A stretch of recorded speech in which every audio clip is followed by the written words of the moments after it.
Parfait, bonjour. Comment se présenter? On va commencer à se présenter. Donc, je suis Maël Dodin, je suis associé chez ZenValue.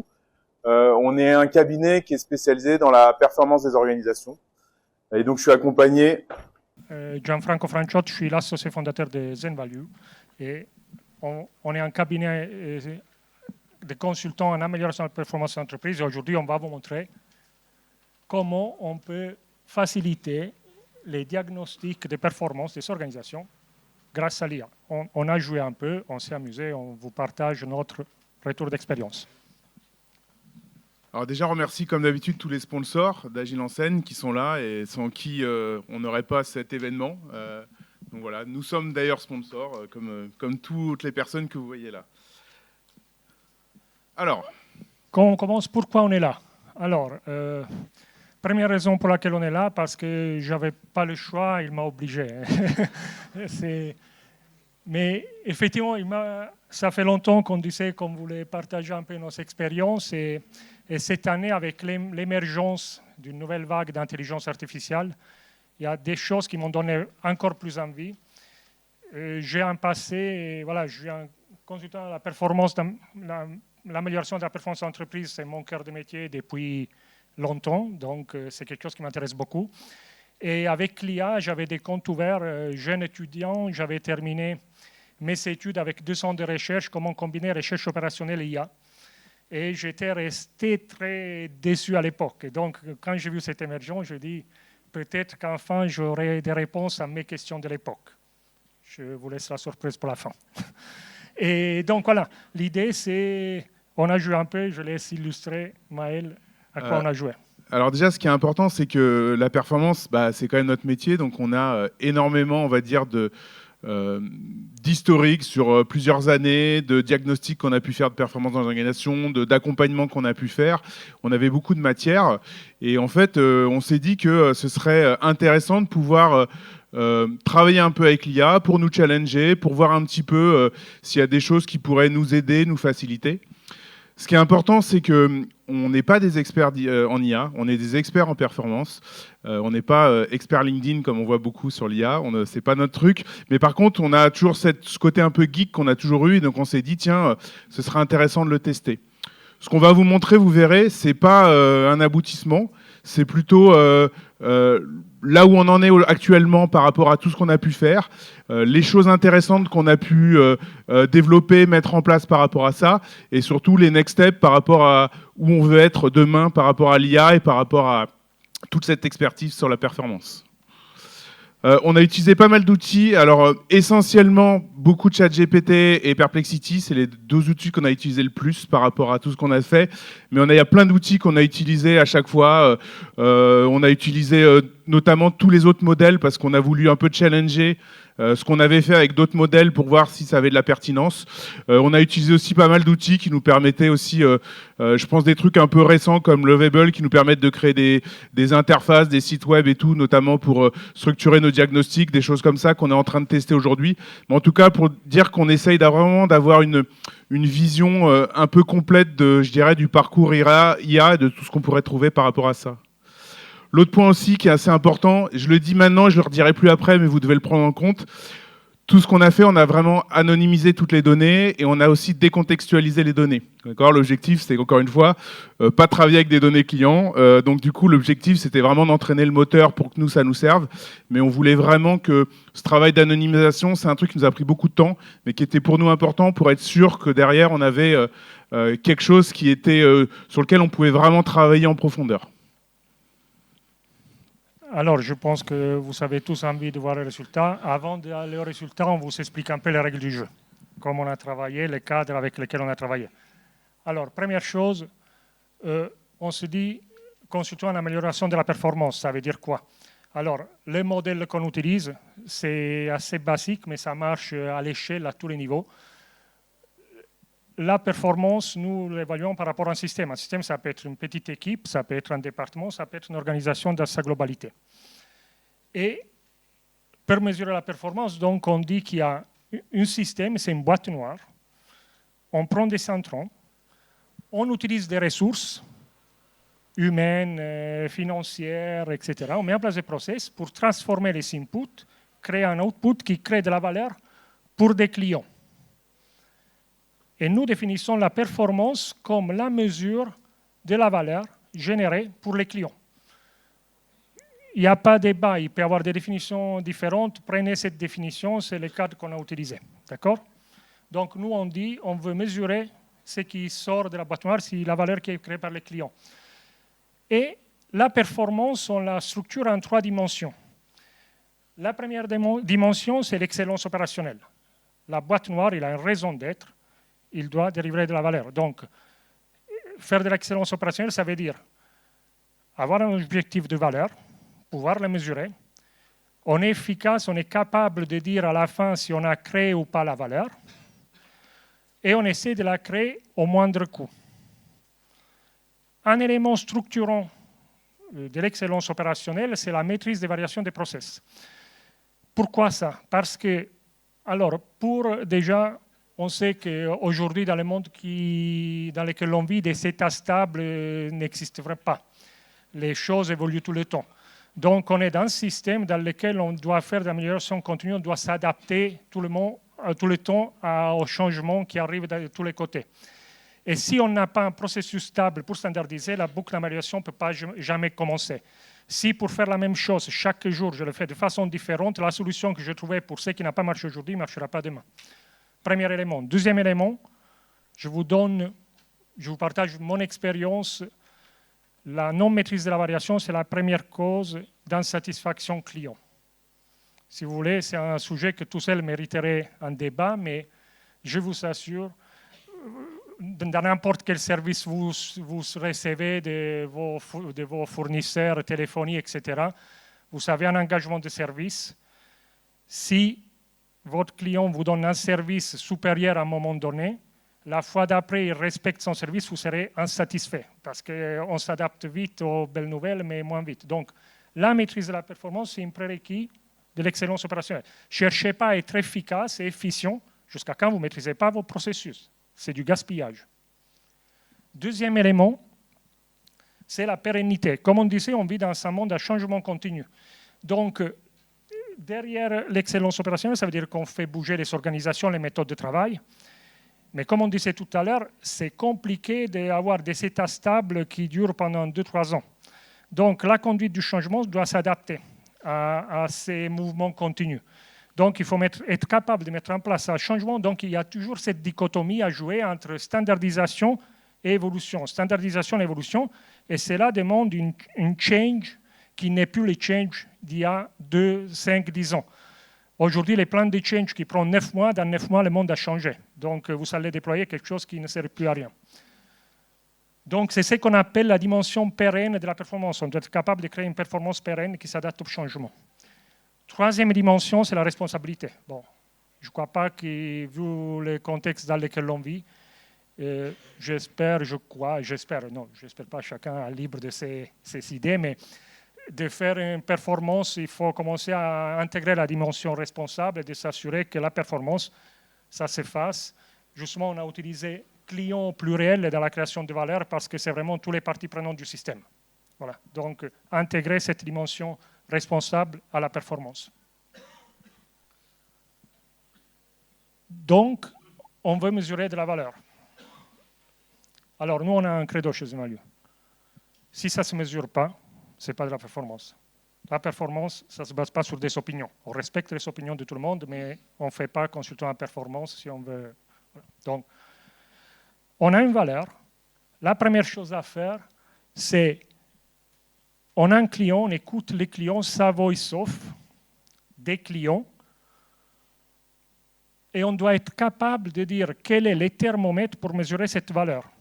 Une fois qu'on a le thermomètre, on peut se donner une cible, une target, donc on a un objectif. Une fois qu'on a défini ces objectifs, on peut voir si on est capable de créer la valeur. Donc, si on atteint l'objectif, l'efficacité dont on parlait tout à l'heure, et donc si on a un client satisfait. Donc, nous, on part avec une hypothèse très simple. Si le NPS est bon, ça veut dire que votre client est satisfait, ça veut dire que probablement la promesse de valeur est au rendez-vous. D'accord? Donc, on part du principe que si l'NPS est bon, donc je ne sais pas si tout le monde connaît l'NPS, voilà, on s'est permis juste de redonner la définition de l'NPS, le Net Promoter Score.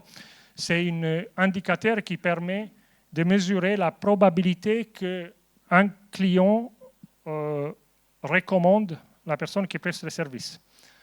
Donc, concrètement, ça veut dire, voilà, on pose la question et on demande de répondre. 9, 10, c'est des promoteurs, des gens qui parlent bien de vous, qui génèrent le bouche à oreille, qui vous recommandent et qui portent de nouveaux clients. 7 et 8, c'est les passifs, neutres. Et 0,6, c'est les détracteurs. Évitez de travailler avec eux. Et la différence entre les promoteurs et les détracteurs, ça donne le Net Promoter Score. Les problèmes que je rencontre souvent chez les clients, quand on parle, tout le monde mesure l'NPS. Mais quel NPS? Mesurer l'NPS, c'est comme aller au magasin et dire je veux des fruits. Mais quels fruits tu veux, quoi? Parce qu'en fonction de qu'est-ce que tu veux mesurer comme satisfaction, il y a différentes typologies de NPS. On a les BNPS, les branding NPS, c'est vraiment les NPS de la marque globale. On peut avoir des interactions ponctuelles, donc on parle de transactional NPS. On peut avoir un customer journey, c'est un client qui utilise des services dans la continuité, donc on parle plutôt de JNPS. ENPS, c'est les employés, ce qu'ils recommandent les employeurs, etc. Vous voyez, il y a une catégorie d'NPS. Il n'y en a pas un seul. Et donc, quand on va choisir l'NPS, il faut choisir le bon. Pourquoi il faut choisir le bon?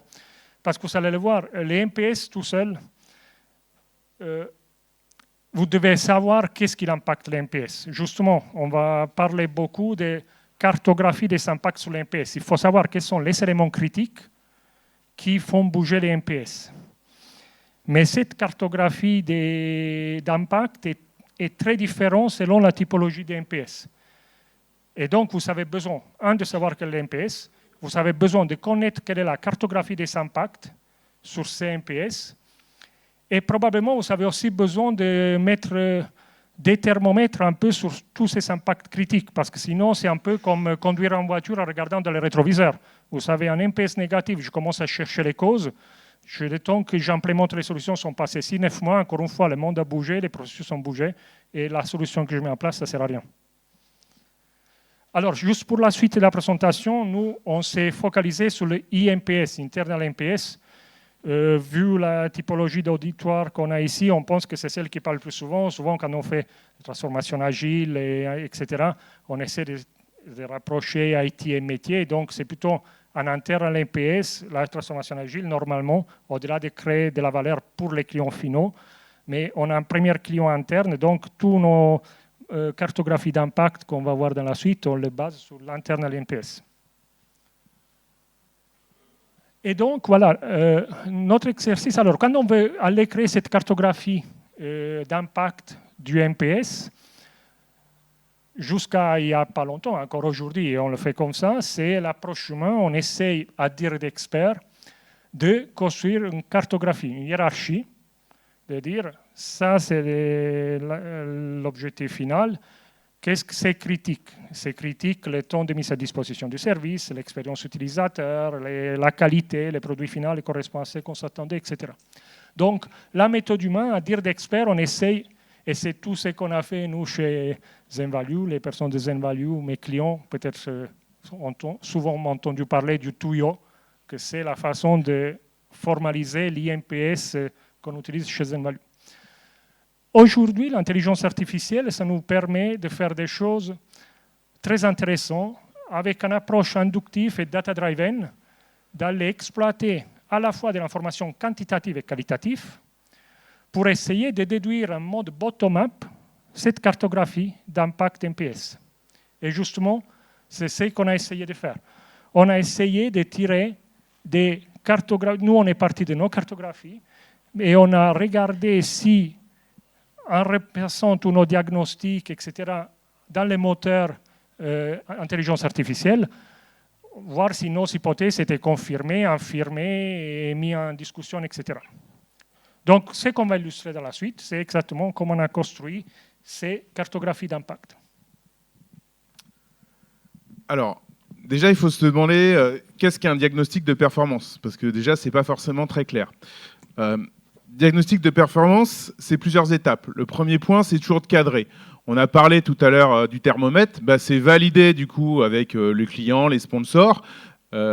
qu'est-ce qu'on veut auditer? On pourrait auditer une organisation, on pourrait auditer des process, on pourrait regarder un petit peu les problématiques qu'on pourrait avoir. Et donc, dans ce cadre-là, on doit se définir ses objectifs, ses attentes, en étant d'accord sur le bon thermomètre à mettre. Pour ça, on utilise beaucoup en fait notre méthode à nous. Donc jusqu'à présent, on avait toujours fait comme ça, où finalement on avait, par exemple, sur un diagnostic d'organisation, on allait regarder différents thèmes, différentes catégories, on allait investiguer, on allait rechercher un petit peu qu'est-ce qui était en adéquation, pas en adéquation du coup avec une organisation qui va être plutôt delivery oriented, qui va être orientée produit, ce genre de choses. Et donc, du coup, ce qu'on faisait, c'est qu'on allait faire une première étape qui était d'interviewer finalement, on parlait tout à l'heure des voice-off, donc les voix du client, on faisait les voix des clients, les voix des équipes, on allait interviewer les différentes personnes pour essayer de comprendre quels étaient les points de douleur, pour essayer de comprendre aussi quels étaient les axes d'amélioration qu'ils avaient déjà pu envisager, et puis avoir un petit peu d'informations sur le ressenti, en tout cas la perception du fonctionnement de l'organisation, vu des personnes. La troisième étape, c'était de collecter ce que je vais appeler de la data théorique. C'est-à-dire qu'on va collecter tout ce qui va être toutes les gouvernances qui pourraient être écrites, les comitologies, quand il y a des target organization models, ce genre de choses, on va essayer de les récupérer, on va regarder les définitions de rôle, toutes ces choses-là. Et donc du coup, on commence à faire le lien entre ce qu'on a entendu en interview et ce qui est la data théorique. Mais la théorie, ça reste que de la théorie. Donc, du coup, après, il va falloir qu'on mesure. Et là, je vais parler de data réelle. Data réelle, c'est quoi? C'est regarder un petit peu, finalement, est-ce que ce qu'on nous a dit et ce qu'on a écrit, est-ce que ça se passe comme ça dans la réalité? Donc, on va aller regarder un petit peu, déjà dans les outils, dans les backlogs, ça peut être les outils Jira, ServiceNow, en fonction de ce qu'on fait. Ça peut être regarder les comptes rendus de réunion. Ça peut être plein de choses comme ça qui sont finalement des datas du terrain qui nous permettent d'assesser que ce que les gens pensent, ce qu'ils ont écrit et ce qu'ils font dans la réalité soient bien alignés. Ça nous permet finalement une analyse assez avancée avec notre regard d'expert par rapport à ce qu'on pense être, nous, finalement, une organisation saine, bien orientée. Et donc, du coup, on va pouvoir prendre les décisions qui vont bien pour pouvoir s'assurer que derrière, on va pouvoir proposer des actions d'amélioration qui sont en adéquation avec les enjeux, avec le thermomètre qu'on avait défini, pour pouvoir atteindre justement cette valeur que le client souhaite in fine. Et avec ça, on a fini avec la théorie, on commence à rentrer, sauf si vous voulez plus de théorie, mais je pense que c'est assez. Donc on passe concrètement ce qu'on a fait. Voilà, on a pris des inputs, on a donné en entrée tous nos outils de diagnostic, les modèles de performance qu'on utilise, et on a repris, comme disait Maël au début, les données terrain, 5 ans de rapports, de verbatim, de tous les diagnostics qu'on a pu faire en réalisant notre activité. Et on a donné tout ça à manger à plusieurs moteurs IA. Du coup, on a commencé un petit peu à jouer avec l'IA. Donc, première étape, ça a été de se dire, OK, pour jouer avec l'IA, la première étape à chaque fois, c'est surtout d'avoir un bon prompt. Donc ça, c'est hyper important. Si vous faites des formations dans l'IA et tout, on dit toujours le prompt, c'est quelque chose qui est crucial pour pouvoir bien travailler. L'intérêt, là, je prends l'exemple, c'est un exemple parmi tant d'autres. On a travaillé en mode projet, par exemple, sur ChatGPT. Et l'intérêt, c'est qu'on peut avoir un prompt tracing. C'est quelque chose qui va nous permettre de gérer l'ensemble ensuite des interactions qu'on va avoir à l'intérieur du projet. Ça ne veut pas dire qu'on ne peut pas avoir d'autres sous-prompts, mais en tout cas, c'est le prompt tracing qui nous permet de créer. Ce prompt, comme tout ce qu'on fait, c'est notre métier. Notre métier, ça reste l'amélioration continue. Et ben en fait, il évolue au cours du temps, d'accord ? C'est-à-dire qu'on a fait une des premières versions, on s'est aperçu qu'il y avait des choses qui n'étaient pas correctes, mais en tout cas, c'est quelque chose qui doit vous aider à définir dans quelle posture doit être l'IA, qu'est-ce que vous attendez de cette IA, et quelles sont les choses un petit peu précises de la manière dont vous voulez qu'il vous traite, qu'il réponde et compagnie. Cette IA, elle va être effectivement entraînée après parce que vous allez lui donner des instructions supplémentaires, elle va apprendre de vous, mais déjà, il faut lui donner un cadre et un contexte. L'autre point aussi qui est important, toujours dans les modes projet, c'est de lui injecter un maximum d'informations. Donc là, ce qu'on a fait, c'est que on lui a injecté, par exemple, ça, c'est tout ce qui contient nos façons de faire, nos diagnostics, on appelle ça le Zenway chez nous, mais c'est notre façon de faire, en tout cas, notre expertise côté Zen Value. On a injecté des rapports de maturité qu'on pouvait avoir mis en place dans les différentes organisations en fonction des contextes, donc plein de choses qu'on pouvait faire. Et on a injecté des exemples d'entretien, des exemples de rapports finaux qu'on avait délivrés in fine. Et donc tout ça, ça nous a permis du coup d'avoir vraiment de la matière pour pouvoir entraîner cette IA et qu'ils comprennent un peu ce qu'est notre métier et comment on le fait. Et en fait, on lui a nourri notre expertise. Qu'est-ce qu'on a fait? La première étape, ça a été de travailler sur les entretiens. Moi, je me suis dit, OK, les entretiens, est-ce qu'il n'y a pas un petit truc à aller chercher où, quand je fais les entretiens, je me simplifie la vie, ou même si moi, j'ai tendance des fois, en entendant les entretiens, à me dire, ah bah tiens, on est plutôt dans cette configuration-là, c'est plutôt ça les problèmes. Mais des fois, on peut tomber dans le biais où, en fait, on veut aller vers là où on pense que c'est le bon truc à chercher, mais on voulait un petit peu plus aussi de factuel, être sûr. Donc, premier point, ça a été effectivement d'ingérer les données. Deuxièmement, ça a été de les catégoriser. Donc là, on a commencé à faire un travail de catégorisation de données en leur donnant des thèmes et ce genre de choses pour pouvoir faire un peu plus d'affinage. On a ensuite mesuré, c'est que voir un petit peu la fréquence dans les entretiens dont les thèmes pouvaient ressortir, ce genre de choses et tout. Et en fait, ça nous a permis, du coup, à la fin, du coup, d'avoir vraiment, en testant et en enrichissant, on a permis vraiment d'avoir beaucoup d'informations sur les entretiens. Et donc, ce qui était super intéressant par rapport à ça, c'est que on a rejoué et donc, du coup, on a eu, en fait, en ingérant des entretiens, une première analyse du coup de l'IA qui nous permettait de confirmer que voici les points de douleur qui étaient vraiment mis en avant, voici les nombres d'occurrences, voici les axes d'amélioration. Donc ça, c'était vraiment la première étape sur les entretiens. Mais en fait, on s'est dit, OK, maintenant, on aimerait aller plus loin. Et on s'est dit, OK, il y a peut-être des signaux faibles que nous, on n'arrive pas forcément à voir. Et on s'est posé la question, finalement, avec ces datas et en injectant plus de choses, donc pas en restant focalisé uniquement sur les entretiens, mais en étant focalisé vraiment sur l'ensemble du spectre de la performance, en injectant tout ça, est-ce que derrière, on pouvait commencer à définir finalement des modèles organisationnels, en définissant finalement des thèmes, des dimensions, qui allaient nous permettre de pouvoir, à la fin, catégoriser en fait les organisations. L'objectif, c'était de dire, si j'injecte tout ça, j'injecte mes interviews, j'injecte des données, et en fait, l'IA est capable de dire, là, on est plutôt dans une configuration programme, projet, on est plutôt dans un cycle de delivery qui va plutôt être un cycle de delivery, par exemple, agile, ou cycle en V, ou ce genre de choses, et rien que par l'IA, on doit avoir des choses qui commencent à ressortir et qui nous permettent de finalement confirmer ce que nous, on avait en dire d'experts. Donc, une fois qu'on a fait ça, il y avait mon travail à moi qui était sur les axes d'évolution du coup de diagnostic et voir comment on pouvait avancer sur la diagnostic, nous faciliter et tout. Et Gianfranco, lui, il a travaillé donc du coup sur toute la partie NPS et voir l'impact des NPS et notamment voir comment on pouvait pondérer tout ça et comment on pouvait avoir des choses par criticité. Et donc ça, c'est l'output. Ça, c'est un premier output. C'était une première version où on avait défini, par exemple, quand je vous disais tout à l'heure les dimensions, par rapport à tout ce qu'on a injecté, on s'est mis d'accord sur les dimensions qui étaient importantes. Sur chaque dimension, on a mis un poids. Et ensuite, ça permettait, en fonction des réponses des interlocuteurs pendant les interviews, en fonction finalement des métriques qu'on collectait, l'IA, automatiquement, elle allait classer en disant, par exemple, en gouvernance, on est plutôt dans une gouvernance distribuée ou centralisée.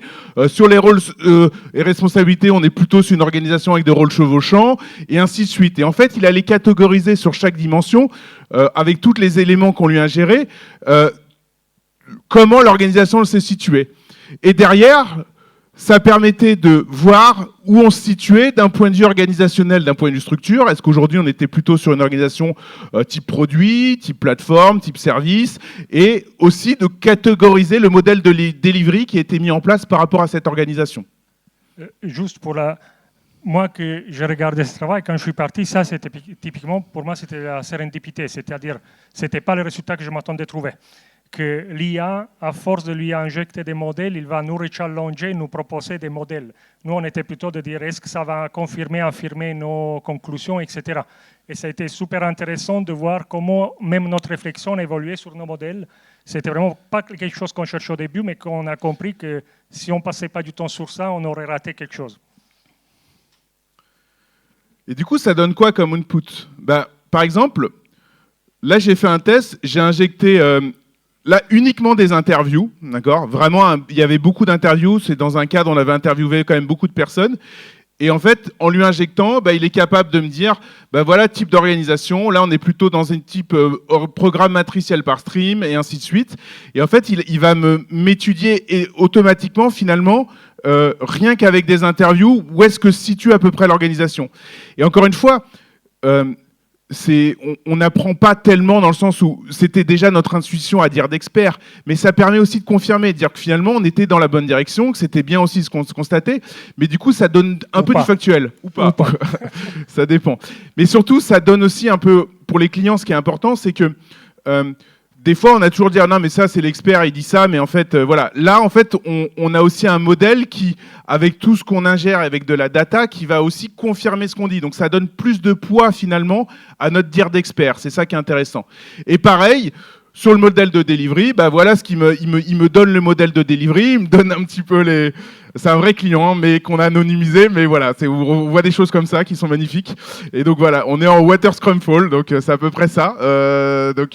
Donc ça nous permet un petit peu de catégoriser tout ça, c'est ça qui est super intéressant. Voilà, ce que vous avez vu jusqu'à là, donc on a alimenté, on a des conclusions de l'IA. Et tout ce qu'on voit là, maintenant, ce qui est intéressant, c'est, d'accord, c'est une réponse. Et qu'est-ce qu'on fait après? Et comme on disait, sur le travail qu'on a fait sur les cartographies des impact mapping sur les MPS, là, on a pris, c'est l'illustration qu'on vous donne, c'est l'IMPS, avec, après plusieurs itérations, il nous dit que les 5 dimensions critiques, c'est leur délai, la qualité, la prédictivité, les débits et l'expérience utilisateur.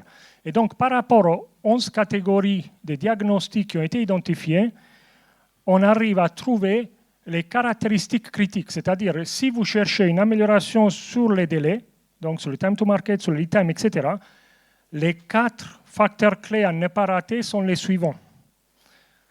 Et ça vous permet de focaliser, de ne pas faire l'effort, de focaliser vraiment l'effort au bon endroit, au bon moment, en fonction de vos objectifs de performance. C'est du qualitatif. Et vous avez compris que je n'aime pas trop le qualitatif. Donc, j'ai essayé d'aller plus loin, de dire, mais avec tout ce qu'on t'a donné et avec tous les résultats qu'on a obtenus, combien? Et là, on arrive à dire que si je suis sur ma criticité, c'est réduire les délais, avoir une gouvernance distribuée, ça peut avoir un impact jusqu'à 25% d'amélioration du résultat. Et ainsi de suite. Vous voyez, alors je me suis amusé à plusieurs itérations, parce que c'est artificiel, l'intelligence, parfois, on en discute. Mais les premières itérations, j'avais des matrices quantitatives qui ne correspondaient pas énormément. Donc, on a dû reboucler, réitérer. Mais à la fin, on a réussi à avoir vraiment des matrices parfaitement cohérentes. Là, vous voyez l'exemple d'IMPS. Je me suis éclaté, je me suis tapé toutes les typologies d'IMPS pour avoir ces mappings. Mais donc, ça nous permet vraiment de dire quel est l'output. À vrai, encore une fois, c'est un outil d'aide à la décision. Personne n'est en train de remplacer un cerveau par de l'intelligence artificielle. Mais ça nous permet de choisir les pistes, d'être focus, d'être efficient. Je me permets un petit excursus. Quand on veut être efficient, on ne lance pas une réduction des coûts. Si on veut réduire les coûts, j'ai la solution miracle. On arrête tout, ça coûte 0, on ne peut pas faire mieux. Ça permet de réduire les coûts parce qu'on évite de gaspiller de l'argent en les mettant là où il ne faut pas les mettre, en fonction de votre objectif. Voilà. Nous, globalement... Ce qui est important aussi, c'est que là, en fait, on a d'abord travaillé chacun de notre côté et c'est là qu'on s'est rejoint. On a essayé d'aligner un petit peu, moi, le travail sur les dimensions que j'avais fait, ce genre de choses, avec le travail du NPS, en fait, pour pouvoir créer ça. Comme disait Gianfranco, ce qui est aussi hyper intéressant, c'est que le but, c'est pas de se substituer à l'expert. C'est un peu comme quand vous accompagnez vos équipes, vous leur dites, tiens, il faut que tu arrives à factualiser tes critères de priorisation. C'est plus une boussole qui aide à mieux prioriser. Là, c'est pareil. En fait, c'est un gain de temps. Ça nous permet de nous assurer qu'on est dans la bonne direction. Ça nous permet aussi des fois de nous challenger. Ça permet, là, je le vois par exemple en ce moment sur un diagnostic, j'ai le client qui veut aller forcément dans une direction, qui a des biais. Ben ça permet aussi de lui dire, regarde, je comprends que ce soit important pour toi, mais en fait, tu as d'autres d'autres points de douleur en fait dans ton organisation qui sont beaucoup plus importantes et qui vont avoir plus d'impact sur ton objectif, par exemple de réduction du time to market, qui est ton élément clé chez toi. Ben, il y a peut-être des choses qui vont être plus avec plus d'impact, qui vont avoir plus de valeur, et donc c'est ça que ça permet in fine. Et donc c'est ça qu'on va aller chercher, c'est d'avoir une boussole qui nous aide à mieux nous guider pour mieux justifier et aussi indiquer comment on pourrait améliorer finalement cette valeur délivrée in fine. Écoutez, on termine là. On vous remercie beaucoup pour votre présence. Merci beaucoup. Merci.